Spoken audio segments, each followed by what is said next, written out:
documented in Forensic Science International, a certified medical anomaly. February 19th, 1994, Riverside General Hospital in California. What began as a perfectly ordinary winter night shift would rapidly degenerate into the most baffling, terrifying, and biologically hazardous medical anomaly in modern clinical history. A 31-year-old mother named Gloria Ramirez was violently wheeled through the emergency room double doors. She was suffering from the aggressive, late stages of cervical cancer, struggling desperately for every single agonizing breath. The clinical picture was incredibly grim upon arrival. She was experiencing severe tachycardia, a dangerously erratic heart rate, and classic Cheyne-Stokes respirations. The medical staff had absolutely no time to hesitate. They initiated a code blue. Standard, rigorous resuscitation protocols were deployed immediately. High-flow oxygen was pumped into her failing lungs. Nurses scrambled to establish intravenous lines, while the trauma team surrounded the sterile white gurney, preparing for the worst. Her heart was giving out. The attending physicians ordered the immediate use of the defibrillator. Heavy electrical shocks were applied to her chest, desperately attempting to force the dying heart muscle back into a stable, sustainable rhythm. Despite their relentless efforts, an unnerving feeling began to spread among the experienced trauma team. A bizarre, unseen tension filled the room. Something was fundamentally wrong with this patient, something entirely outside the bounds of conventional medicine.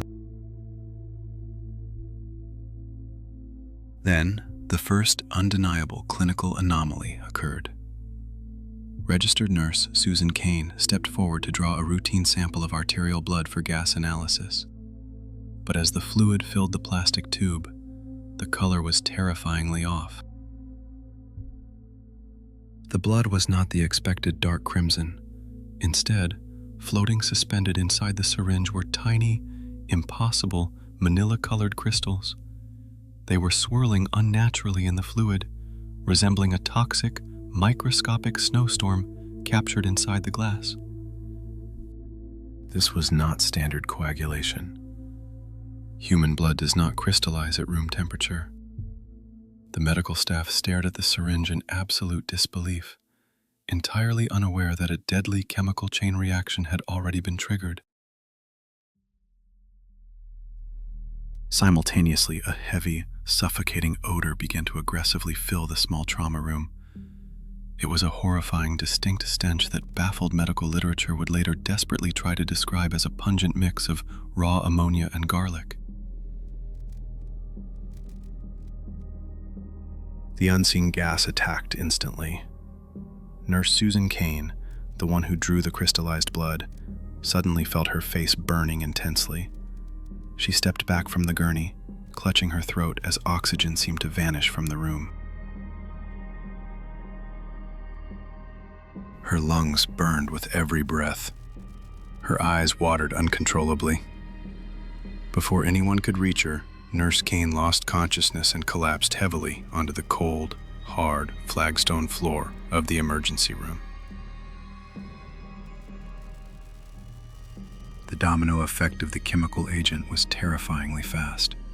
Medical resident Dr. Julie Gorczynski immediately rushed to the side of the fallen nurse, attempting to stabilize her colleague amidst the growing, inexplicable panic.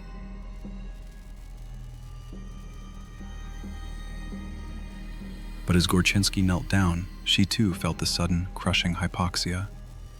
It wasn't just a lack of air. Her muscles began to involuntarily spasm. Temporary, terrifying paralysis started to set deeply into her limbs. Dr. Gorczynski, a highly trained medical professional, was completely powerless against the unseen toxin. She collapsed violently next to the nurse. The trauma room was no longer a place of healing. It had become a lethal gas chamber. A respiratory therapist named Maureen Welch was the next to fall. Within minutes, highly experienced medical staff were vomiting, convulsing, and passing out one by one. The unseen biochemical agent was systematically neutralizing the entire trauma team. The situation had escalated completely beyond any known medical protocol. The hospital administration had absolutely no choice. The standard code blue was immediately upgraded to an absolute code red. Orders were given to evacuate the entire emergency department. Doctors and patients fled into the freezing hospital parking lot, some stripping off their contaminated scrubs in sheer panic. Back inside the silent, highly toxic trauma room, the dying patient was left completely alone on the table. 45 minutes after arriving at the emergency room, the patient tragically passed away. Her lifeless body was left completely isolated, entirely covered by a heavy, transparent plastic sheet, radiating an unknown, lethal chemical aura. The devastating aftermath was undeniable. 5 health professionals were hospitalized in critical condition. Dr. Gorchinsky spent 2 grueling weeks in intensive care, ultimately developing avascular necrosis, a horrific condition where her bone tissue literally dies. The media completely lost their minds, wildly dubbing her the toxic lady and spreading absurd rumors of alien blood. The local health department shamefully tried to dismiss the catastrophic event as a simple case of mass hysteria. But the forensic reality was far more terrifying than fiction. The subsequent autopsy was entirely unprecedented. Coroners were absolutely terrified of the toxic corpse, forcing them to implement extreme biohazard containment protocols. Pathologists had to conduct the intricate examination wearing specialized, fully enclosed, bright green hazmat suits. They operated in a specially constructed, sealed aluminum chamber, treating the human body exactly like an unexploded chemical weapon.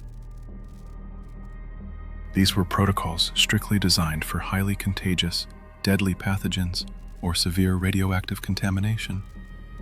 Using them on a single 31-year-old cancer patient highlighted the sheer, unprecedented horror of the biochemical anomaly they were facing. The scientific truth was eventually uncovered by the brilliant minds at the Lawrence Livermore National Laboratory. They proposed a highly complex, yet perfectly logical, biochemical chain reaction that explained every single terrifying detail. To manage her excruciating cancer pain, Ramirez had been using a common home remedy, a gel called DMSO, or Dimethyl Sulfoxide. It's relatively harmless on its own, but the emergency room environment was the perfect catalyst. When the paramedics administered aggressive, high-flow medical oxygen, it forced the DMSO in her bloodstream to oxidize. This chemical reaction converted it into dimethyl sulfone, creating the impossible, manila-colored crystals seen floating in the syringe. But the crystals alone weren't the deadly toxic gas. The situation required one final, fatal trigger to turn her failing body into a lethal weapon. That trigger was provided by the medical staff themselves, the defibrillator. Dimethyl sulfate is a highly volatile, unbelievably toxic chemical compound. It is a vaporized nerve agent that systematically destroys human tissue upon contact. The ER staff didn't suffer from hysteria, they were literally chemically gassed. The tragic case of the toxic lady remains a chilling testament to the unpredictable, dangerous nature of human biochemistry. A desperate woman seeking pain relief inadvertently created a chemical weapon on a hospital gurney. This is the clinical reality behind the myth. A permanent stain on the history of emergency medicine. A nightmare born not from aliens, but from the brutal laws of chemistry.